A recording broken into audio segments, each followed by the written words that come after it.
Kami bersyukur karena Tuhan Yesus begitu baik dalam hidup kita, amin. Kalau kita ada sampai hari ini, itu bukan karena kuat gagah kita, tapi semuanya karena kebaikan Tuhan. Mari Bapak Ibu Saudara, kita siapkan hati kita, akan memuji Tuhan, kita akan menyembah Tuhan.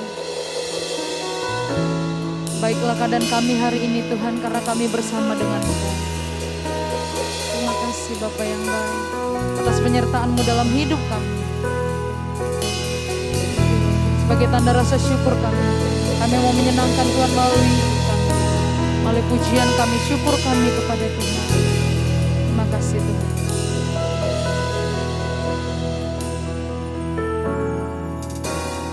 Betapa dahsyat Engkau Tuhan, Pencipta segala yang ada,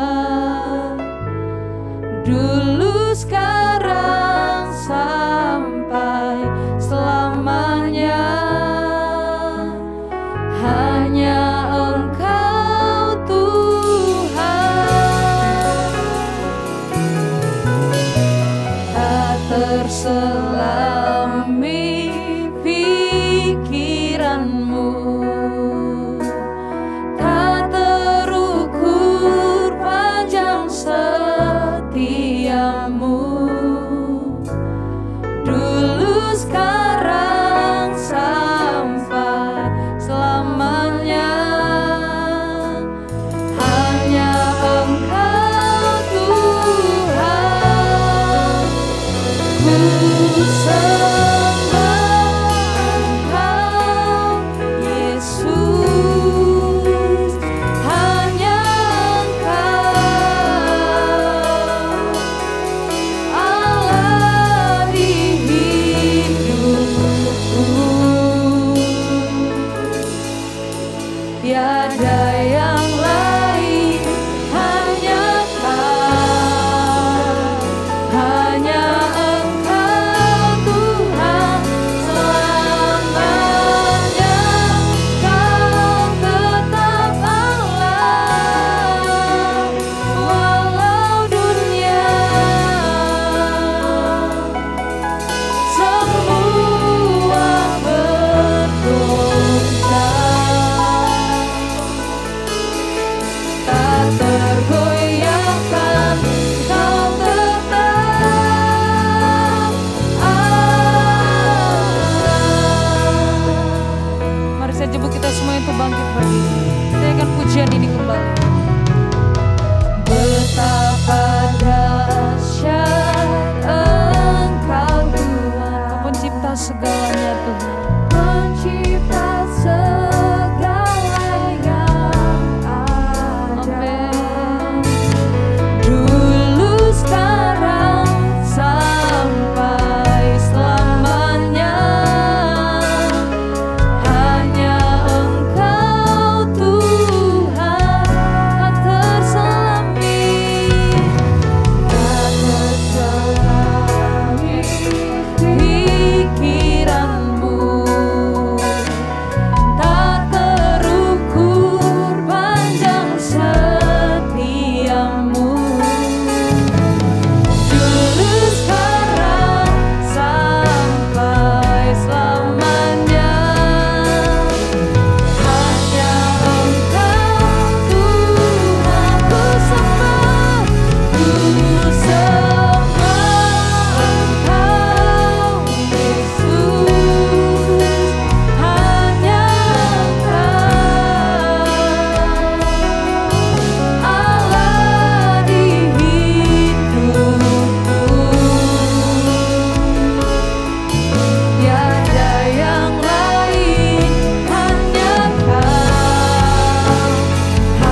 keraguan kami Tuhan.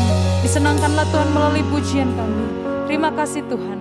Kami siap memuji memuliakan nama-Mu. Bertepuk sorak bagi kemuliaan nama Tuhan. Di dalam nama Tuhan Yesus. Haleluya. Amin. Haleluya, puji Tuhan. Shalom Bapak Ibu Saudara yang ada di rumah. Haleluya, kita masih tetap bangkit berdiri. Kita puji Tuhan, kita agungkan Tuhan melalui suara kita. Haleluya. Nyatakanlah kuasa-Mu Tuhan dalam hidup kami. Terima kasih Tuhan. Mau boleh tepuk tangan di atas ya.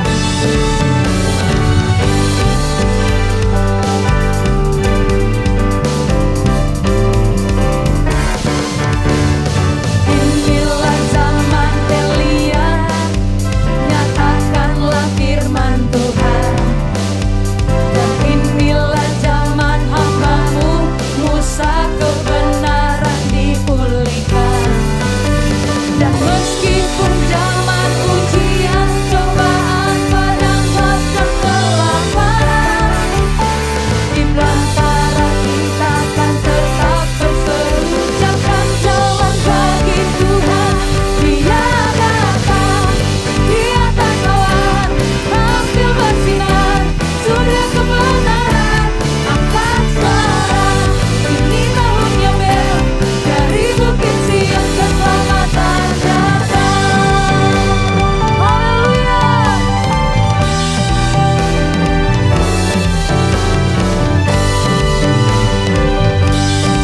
Sama-sama kita ikan pujian ini. Inilah zaman Yehezkel, tulang kering dihidupkan. Dan inilah zaman hamba-Mu, Daud, bait pujian dipulihkan. Dan inilah zaman tua yang besar, ladang memimpinnya. Kamilah pekerja di kebun anggur-Mu, nyatakanlah firman Tuhan. Dia datang, Dia tak kalah, tampil bersinar, surya kebenaran, angkat suara. Ini tahun Yobel, dari bukit Sion keselamatan datang. Dia datang, Dia tak kalah, tampil bersinar, surya kebenaran, angkat suara.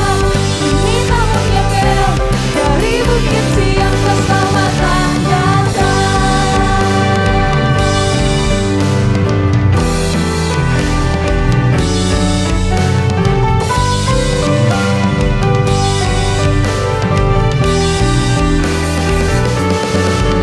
Yang telah ada, yang ada, yang akan datang.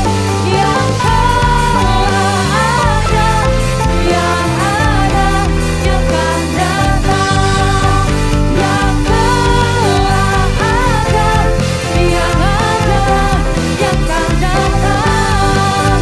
Yang telah ada, yang ada, yang akan datang. Haleluya.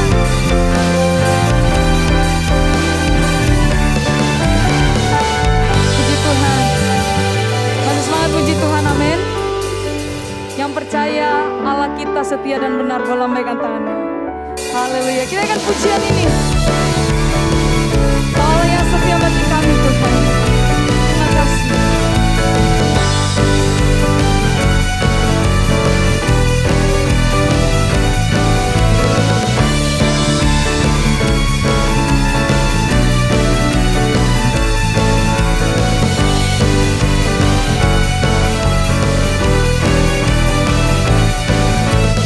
Aku kan bersuka karena kasih-Mu, menari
Terima kasih Bapa yang baik.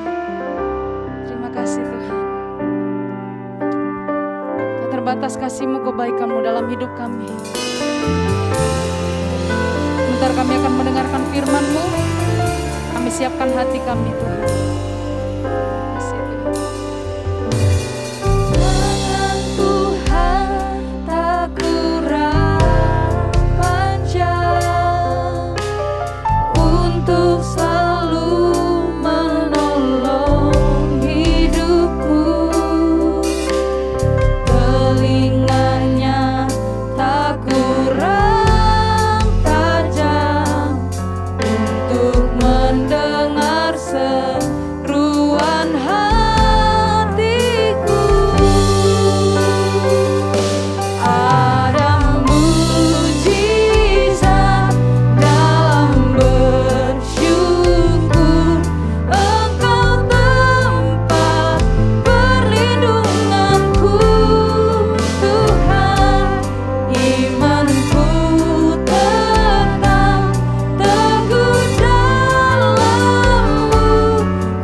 Haleluya, puji Tuhan, shalom, salam sejahtera di dalam kasih Tuhan kita Yesus Kristus. Senang sekali kembali saya dapat berjumpa dengan Bapak, Ibu, serta saudara sekalian. Hari ini saya mau berbicara tentang tetap beriman di masa yang sukar. Tema kita tahun 2022 ini melangkah dengan iman atau berjalan dengan iman. Saudaraku, mari kita buka 2 Timotius pasal 1 ayatnya yang ke-12. Ya. 2 Timotius pasal 1 ayat 12. Itulah sebabnya aku, Rasul Paulus, menderita semuanya ini, tetapi aku tidak malu, karena aku tahu kepada siapa aku percaya, dan aku yakin bahwa Dia berkuasa memeliharakan apa yang telah dipercayakannya kepadaku hingga pada hari Tuhan. Mari kita bersama-sama berdoa. Haleluya. Bapa di sorga yang kami kenal dalam nama Yesus, hamba-Mu sudah siap menyampaikan firman. Urapi mulut lidah hamba-Mu. Perkataan hamba-Mu adalah perkataan Tuhan sendiri. Doa hamba-Mu agar supaya jemaat yang lemah dikuatkan, yang sakit disembuhkan, yang terikat dibebaskan, dan yang berbeban berat mengalami kelegaan. Terima kasih Tuhan. Kami sambut firman di dalam nama Yesus. Amin. Tetap beriman di masa yang sukar. Saudara, ada orang senang melihat jika kita orang Kristen susah. Ada seperti itu. Ada orang senang melihat orang Kristen itu menderita. Ada orang di luar sana senang melihat orang Kristen itu miskin, tidak punya apa-apa. Saudara, doa saya, kita dapat melewati masa yang sukar bersama Tuhan. Bersama-Mu Bapa, ku lewati semua. Haleluya, saya percaya di balik penderitaan, di balik kesukaran, di balik air mata yang Bapak Ibu hadapi hari-hari ini, Tuhan sudah siapkan berkat buat kita. Oh, puji Tuhan. Itulah sebabnya bersyukur kepada Tuhan. Saudara, saya ingin memberi kesaksian bahwa Tuhan benar-benar menjadi gembala yang baik bagi keluarga kami. di masa yang sukar. Saya bersyukur bahwa ada aja Tuhan memberikan berkat kepada kami. Walaupun beberapa bulan tidak ada tatap muka di gereja, tapi tetap ketika kami hidup di dalam kehendak Tuhan, ketika kami hidup di dalam kemauan Tuhan, ketika kami hidup dalam pimpinan Tuhan, di masa yang sulit, di masa yang sukar, Tuhan setia, ya, menolong, memberkati, mencukupi kebutuhan kami. Itulah sebabnya kami tidak henti-hentinya keluarga terus menaikkan syukur kepada Tuhan. Puji Tuhan. Rasul Paulus menasihati kita, tetaplah bersyukur kepada Tuhan, karena Tuhan yang menguatkan aku, kata Paulus. Yang kedua, Paulus katakan, saudara dan saya tetap setia walaupun di masa yang sukar. Tetap kita beriman kepada Tuhan. Haleluya. Orang yang setia, Tuhan akan mempercayakan berkat, berkat, berkat. Begitu juga orang setia, Tuhan akan tambahkan 1 pelayanan, 2 pelayanan, ya, dan sebagainya di dalam kita memberitakan Injil. Mari kita setia untuk jadi saksi Tuhan. Mari kita setia di masa sukar ini untuk memberitakan kabar baik, memberitakan Injil. Nah, Tuhan berjanji bahwa orang yang setia, orang beriman di masa yang sukar, Tuhan berjanji bahwa Allah dalam Kristus, ya, Roh Kudus akan menyertai kita di masa yang sukar. Seperti yang kami alami, Tuhan menyertai kami di masa sukar. Mengapa hari-hari ini pada masa yang sukar banyak orang yang meninggal? Ya, pertama ada yang meninggal karena sakit. Ada juga yang tiba-tiba nggak ada sakit, tiba-tiba meninggal. Ada orang yang tidak ada gejala, tiba-tiba meninggal, ya, sakit jantung dan sebagainya. Yang kedua, banyak orang juga meninggal karena apa? Ketakutan, Bapak Ibu. Ya, apa kata firman Tuhan di dalam Injil Lukas 21 ayat 26? Ya, dikatakan bahwa, saya akan bacakan ya, Injil Lukas, ya, Injil Lukas fatsalnya yang ke-21 ayatnya yang ke-26. Orang akan mati ketakutan karena kecemasan berhubung dengan segala apa yang menimpa bumi ini, sebab kuasa-kuasa langit akan goncang. Perhatikan ini, orang akan mati ketakutan. Ya, banyak orang meninggal karena apa? Ketakutan. Nah, Injil Lukas 21 ayat 26 sudah katakan jauh-jauh hari, 2000 tahun yang lalu, bahwa ya 2000 tahun yang lalu Lukas sudah tahu itu banyak orang yang meninggal karena ketakutan. Jadi lebih banyak orang meninggal ketakutan daripada orang meninggal karena sakit. Ya, sekali lagi saya mau beritahukan, orang akan mati ketakutan karena kecemasan berhubungan dengan segala apa yang menimpa bumi ini. Apa yang menimpa bumi ini? COVID-19. Ya. Ayat selanjutnya katakan sebab kuasa langit akan goncang. Kebanyakan orang, saudaraku, meninggal karena ketakutan. Ya. Banyak orang meninggal karena belum lama ini COVID-19. Terus ada varian baru. Ya. Terus mengerikan, menakut. Jadi orang meninggal bukan karena penyakit, tapi karena ketakutan. Makanya saya mau beritahukan, jangan takut Bapak Ibu. Jangan takut. Nah, apa solusinya saat kita menghadapi masa yang sukar seperti sekarang ini? Pertama, kita harus mengenal akan Allah yang benar. 1 Tawari 28 ayat 9 katakan, dan engkau anakku Salomo, kenalilah Allahnya ayahmu dan beribadalah kepadanya dengan tulus ikhlas dan dengan rela hati. Sebab Tuhan menyelidiki segala hati dan mengerti segala niat dan cita-cita. Dan jika engkau mencari Dia, maka Ia berkenan ditemui olehmu. Tetapi jika engkau meninggalkan dia, maka ia akan membuang engkau untuk selamanya. Oh, ngeri sekali Bapak Ibu. Hari ini solusi kita diperhadapkan dengan solusi kita saat kita menghadapi masa yang sukar. Bapak Ibu, kita harus kenal Allah yang benar. Ya. Kita harus kenal siapa Allah kita. Kalau kita harus kenal dengan baik. Ketika kita kenal Allah kita yang baik, mari kita sembah Dia. Kita berdoa kepadanya, kita bersyukur kepadanya. Saudara, kita harus mempercayai Allah yang benar. Kalau tidak, Allah akan membuang engkau untuk selama-lamanya. Jadi kita harus kenal siapa Tuhan kita. Karena di dunia ini ada banyak Allah-Allah kecil-kecil. Orang ada masalah dia cari Allah yang kecil-kecil, menyembah kepada dewa-dewi sana. Saudaraku, saya mau beritahukan, kenalilah Allahmu. Siapa kena Allah kita? Allah kita yang telah mati dan bangkit dan naik ke sorga.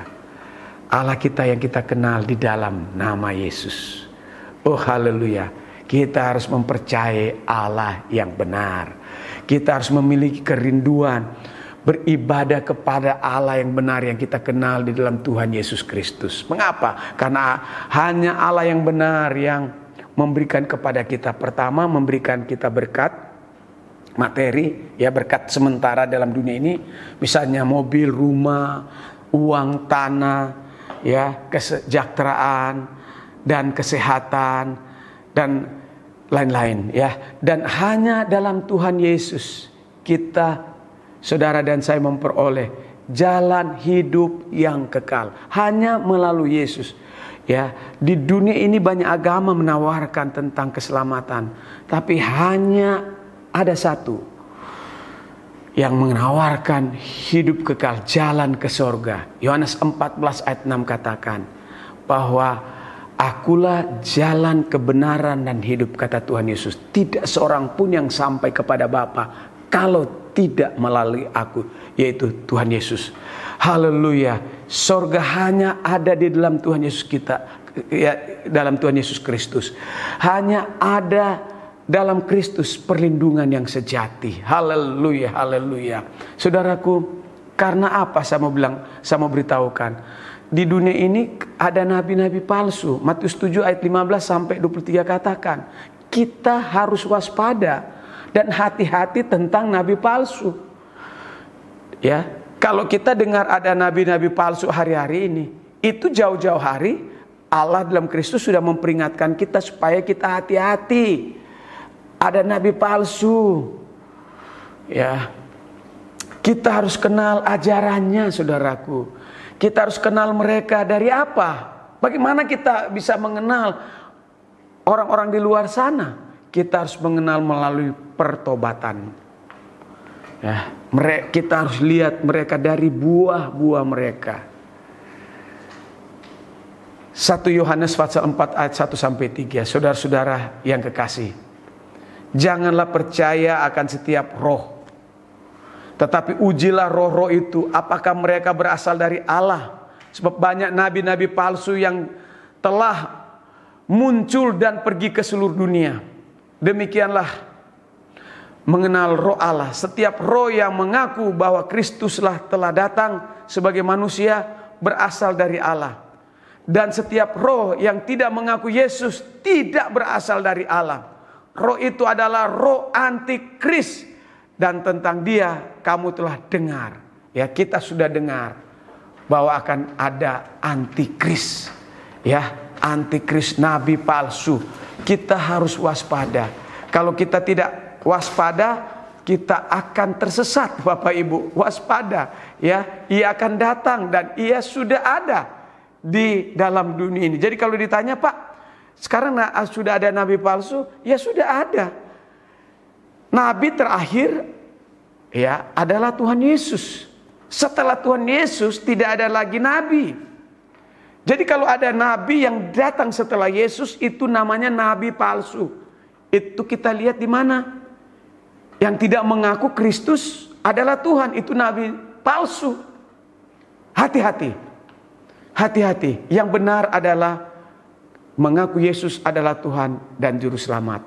Itu orang yang ada dalam Tuhan. Tapi kalau dia tidak mengaku Yesus Kristus adalah Tuhan, itu nabi palsu. Nah, bagaimana caranya kita dapat mengenal Allah yang benar? Alkitab katakan di dalam Daniel, doa Daniel 6 ayat 1 sampai 11. Lalu orang-orang itu bergegas-gegas masuk mendapatkan Daniel sedang berdoa dan memohon kepada Allahnya.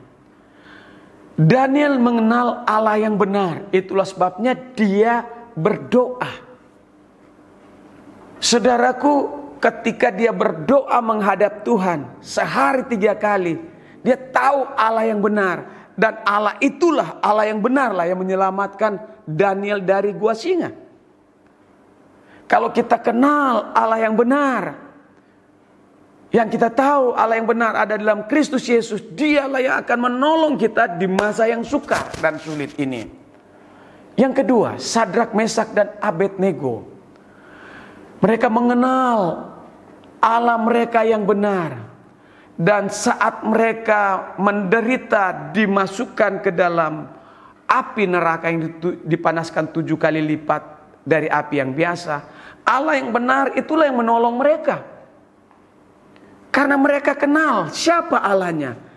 Begitu juga dengan kita, kalau kita mengenal siapa Allah kita, yang kita kenal dalam Yesus Kristus, dialah yang akan membantu kita di masa sukar. Dialah yang akan menolong kita di masa-masa sulit. Yusuf, Alkitab katakan, mengenal Allah yang benar saat ia difitnah dan dipenjarakan. Allah yang benar membela dia. Memang dia harus masuk ke penjara, tetapi setelah dia keluar dari penjara, dia menjadi orang nomor 2 di Mesir. Haleluya, haleluya. Ada masalah, kita cari Tuhan.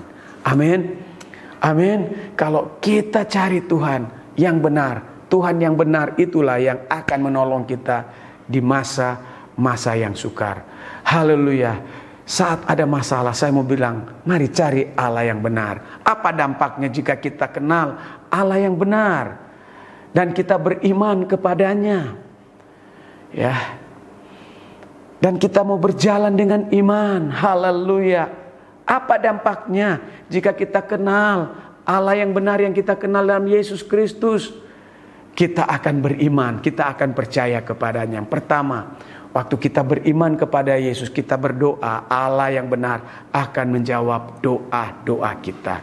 Dan yang kedua, Bapak Ibu serta saudara sekalian, Allah yang benar menunjukkan kasih-Nya kepada saudara dan saya. Saudaraku, saya senang sekali kalau Bapak Ibu, Tuhan memperlihat kasih-Nya kepada kita. Tuhan menunjukkan kasih-Nya. Dia memperlihatkan Allah yang benar. Haleluya. Daniel pasal 3 ayat 16 sampai 18. Alkitab katakan begini. Lalu Sadrak, Mesak, dan Abednego menjawab Raja Nebukadnezar, tidak ada gunanya kami memberi jawab kepada Tuhanku dalam hal ini. Jika Allah kami yang kami puja sanggup melepaskan kami, maka Ia akan melepaskan kami dari perapian yang bernyala-nyala itu dan dari dalam tangan-Mu, ya Raja. Tetapi seandainya tidak, hendaklah Tuanku mengetahuinya, ya Raja, bahwa kami tidak akan memuja dewa Tuanku dan tidak akan menyembah patung emas yang Tuanku dirikan itu. Jika kita tetap beriman kepada Allah dalam Kristus di masa yang sukar, maka kita akan melihat dan mengalami mujizat. Kita akan mengalami pertolongan Tuhan. Seperti 3 orang Ibrani, dia mengalami mujizat Tuhan. Mereka mengalami pembelaan Tuhan. Saya percaya ketika kita kenal Allah yang benar, maka di masa yang sukar Tuhan akan peliharamu. Di masa yang sukar Tuhan akan menolongmu. Di masa yang sukar ketika kita berdoa, Tuhan akan menjawab doa-doa kita. Haleluya, haleluya. Jika kita setia dan sabar melewati kesukaran, jika kita akan sabar melewati masa-masa yang sulit, saudara akan disebut pahlawan iman. Maukah saudara disebut pahlawan iman? Mari saudara, di masa yang sukar, saudara harus setia iring Tuhan. Ibrani 11 ayat 6 katakan, tetapi tanpa iman tidak mungkin orang berkenan kepada Allah. Sebab barang siapa berpaling kepada Allah, ia harus percaya bahwa Allah ada. Dan Allah memberi upah kepada orang yang sungguh-sungguh mencari Dia. Allah berjanji ketika saudara mengenal Allah yang benar dan ikut Allah yang benar. Allah berjanji orang-orang yang sungguh-sungguh mencari Dia, Allah akan memberikan upah. Di dunia ini orang kalau bekerja baik di kantor dikasih upah, dikasih penghargaan. Dan saya percaya ketika kita hidup setia ikut Tuhan, tidak berontak, tidak marah kepada Tuhan saat menderita, Tuhan akan memberi upah kepada kita di masa yang sukar ini. Kita akan melihat mujizat di masa yang sukar ini. Oh haleluya, haleluya. Puji Tuhan. Mari kita tetap percaya dan beriman kepada Tuhan Yesus di masa yang sukar. Maka kita akan melihat dan mengalami mujizat Tuhan dalam hidup kita. Haleluya. Allah berjanji memberikan kita apa? Berkat. Allah berjanji di masa sukar memberi apa buat kita? Memberi upah. Asalkan kita benar-benar mengenal akan Allah yang benar. Haleluya. Saudaraku, ujian orang Kristen itu dilihat pada masa yang sulit. Apakah dia masih beriman atau tidak di masa yang sukar? Atau dia berontak? Saya mau beritahukan, ketika kita mengalami masa-masa yang sulit, pahit, air mata, saudaraku, marilah kita tetap bertahan. Marilah kita tetap beriman. Orang yang beriman setia sampai akhir, Alkitab berjanji Tuhan akan memberikan kita mahkota kehidupan. Tuhan memberkati kita semua. Shalom. Haleluya. Saatnya kita akan memberikan persembahan. Mari sebelum kita bersatu dalam doa. Terima kasih Bapa yang baik, kalau kami sudah mendengarkan firman-Mu menjadi kekuatan dalam hidup kami. Sementara anak-anak akan memberikan yang terbaik dari apa yang kami miliki, Tuhan menilik dan membalaskan sesuai dengan janji-Mu. Kami memberi dengan penuh sukacita dalam nama Tuhan Yesus. Haleluya. Amin.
Haleluya. Kekasih dalam Tuhan, biji mata Tuhan saleh-saleh Kristus. Mari kita bangkit berdiri dan saatnya kita akan berdoa berkat. Haleluya. Bapa di sorga, kami sudah mendengarkan firman. Dan saatnya kami mau menerima berkat. Terimalah berkat dari Allah Bapa melalui kasih yang besar dari Kristus Yesus. Persekutuan dengan Roh Kudus menyertai kami dari saat pagi ini sampai Maranatha. Tuhan Yesus datang untuk kedua kali.